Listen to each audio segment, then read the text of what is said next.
Hey guys, the long-awaited trailer for Avengers 4 dropped this morning and it gave us so much to talk about. First off, it's not Avengers 4 anymore, it's Avengers Endgame. So why don't we dive into all of the things that we learned from the new trailer.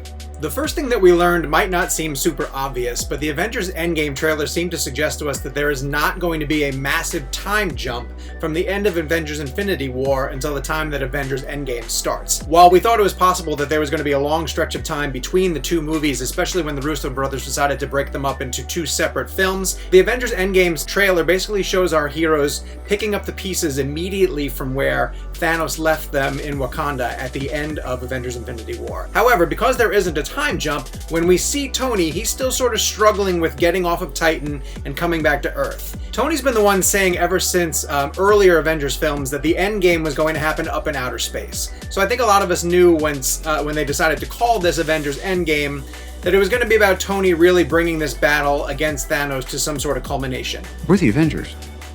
We can bust arms dealers all the live long day, but that up there, that's the Endgame. And the trailer, although the trailer doesn't give away a whole heck of a lot, at least reveals that he's kind of failing in that mission to get back to Earth, because he's recording a message to Pepper, letting her know that he's kind of running out of food and water, he's about to run out of oxygen. Clearly the Russos are not going to let Tony Stark just die alone in outer space, so he's going to figure out some way to get home. And I kind of like the fact that if we're seeing some of Tony in this Endgame trailer, it's definitely not stuff that's happening in the back half of the film. This seems like something that's going to happen pretty early on. Tony's still trying to get back to Earth from Titan with a mission. He's got a vendetta against Thanos, and we have plenty of time to figure out how that plays out. While we're talking about Tony on that ship, I want to bring up the fact that the last person who is left on Titan with him is Nebula.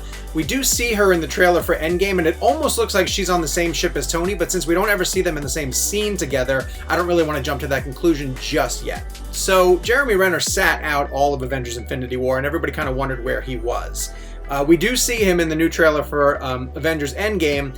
He's not Hawkeye anymore, he's now Ronin, and people who follow the Marvel Comics know that the Ronin character is kind of like a moniker that heroes adopt when they want to go under the radar and maybe push the envelope and not operate as themselves, but really as lone samurai warriors. But when we finally see the character in the Avengers Endgame trailer, he's very clearly Ronin, because when Jeremy Renner turns around to face Scarlett Johansson, he has this distraught look on his face, and you can tell that something devastating happened that pushed him over the edge. So my guess is, and this is dark and kind of devastating and maybe a little bit of a spoiler, but I think that he was home with his family, who we met in Age of Ultron, and they probably dusted in the Thanos snap. And now this hero is a bit of an anti-hero, assuming the Ronin moniker and going after whoever did this to his family. So, Infinity War ended with Thanos succeeding, right? Like, everybody says it's a bit of a cliffhanger, but it's actually just a movie where the villain happened to succeed. We would all assume that the Avengers are not just going to lay down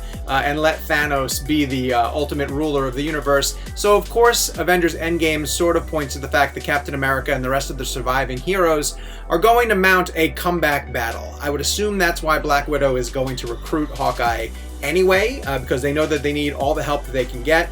And there is a bit of dialogue between Black Widow and Cap where she basically says, "This is gonna work, Steve." And he says, "I know it is. Because I don't know what I'm gonna do if it doesn't." All of this might seem pretty obvious. Of course, the Avengers who are left over are going to try to get some sort of revenge against Thanos, but it is pretty encouraging to see Cap and Widow putting together a plan that's going to have the surviving members of the Avengers team going after the person who did this to them in the first place. There were two major heroes that were missing from Infinity War, one of them being Hawkeye, but the other one was Scott Lang.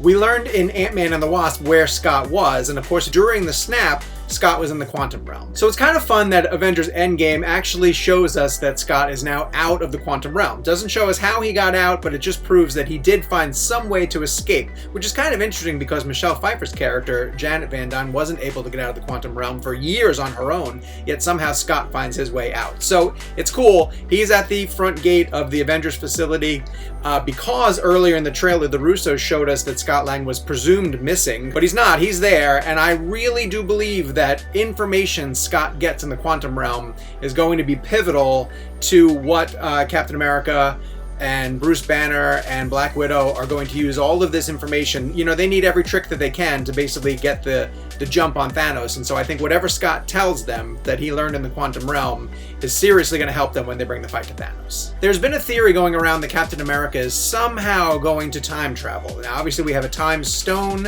and there have been multiple hints, especially in Age of Ultron, when Cap had his vision that he was able to go back to the 1940s and visit with Peggy. So we do have a shot in the Endgame trailer that has Captain America looking at a compass, and in that compass is a black and white photo of Peggy Carter, obviously his one true love.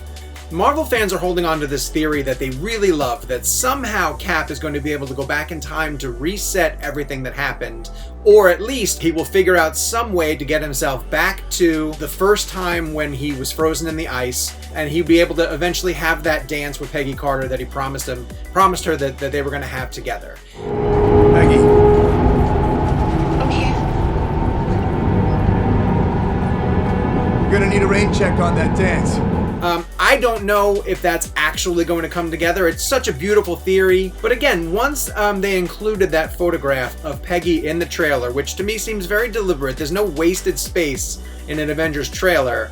That to me was the Russos kind of, you know, just winking at the fans saying, look, we know you want some resolution to Cap and Peggy. We have a plan in place. And while we're floating all of these off the wall theories that we have, if you pay attention to the very end of the trailer, the big A that symbolizes the Avengers is kind of coming back together. An anti-dusting, almost a reverse dusting. And so maybe that's hinting at the fact that the Russos have a plan in place to revive all of the characters who they dusted. That maybe they didn't actually die, but they just went off someplace and they have some sort of way to reverse it. In fact, if you know, when Doctor Strange uses the Time Stone and things just sort of reverse themselves back into existence, that's very possible that this is how the Avengers are going to bring back the characters that they lost post-snap. Again, the title refers to something that Doctor Strange said to Tony when they were on Titan about them being in the Endgame now, so there might be something more to that theory than we actually believe, but there's definitely a visual cue at the end of the Avengers Endgame trailer that suggests that the dusting is going to get reversed somehow. Fingers crossed. So there you have it. We finally have an Avengers Endgame trailer, which we plan to watch about 100 more times before the day is over. Make sure to put your comments down below and let us know about all of the theories that you have about what could potentially happen in Avengers Endgame and what you think the Russos might have snuck into this trailer that we might have missed. For more on everything Marvel and all things entertainment, be sure to subscribe to our channel below.